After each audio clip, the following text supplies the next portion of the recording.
माझे काका काय बघतायत ते पुढे दाखवते. तोपर्यंत आमच्या चेहऱ्यावरचा आनंद बघा.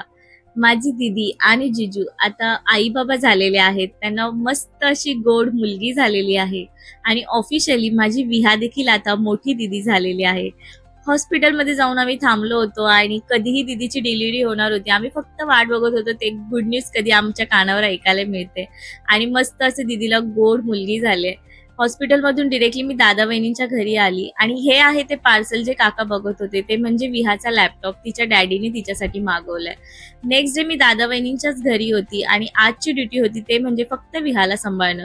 एवढं सर्व काढून ठेवलं होतं विहासाठी, पण विहाला मात्र तिच्या डॅडीच्या PS4 सोबतच खेळायचंय आणि विहाच्या डॅडीची तब्येत थोडीशी डाऊन आहे, त्यामुळे विहाला फक्त सांभाळायचं काम आज माझ्याकडे होतं. विहाला म्हटलं, विहा हाय कर. हे बघा माझी लेक कशी हाय करते हा तुम्हा सगळ्यांना. त्यानंतर विशू थोडीशी झोप काढून उठला, पण तिला तिच्या डॅडाकडे जायचंच नाहीये. तिला फक्त मम्मा पाहिजे आणि मम्माचे लाड करायचे आणि मम्माकडून लाड करून घ्यायचे. वीक ऑफ असला की आमचं असंच असतं.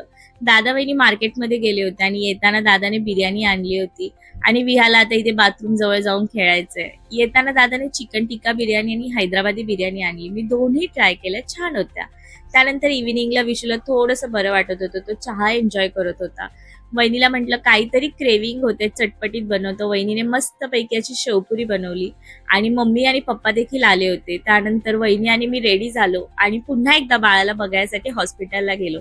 तर असा होता काही आजचा दिवस. भेटूया नेक्स्ट व्लॉगमध्ये. तोपर्यंत बाय बाय.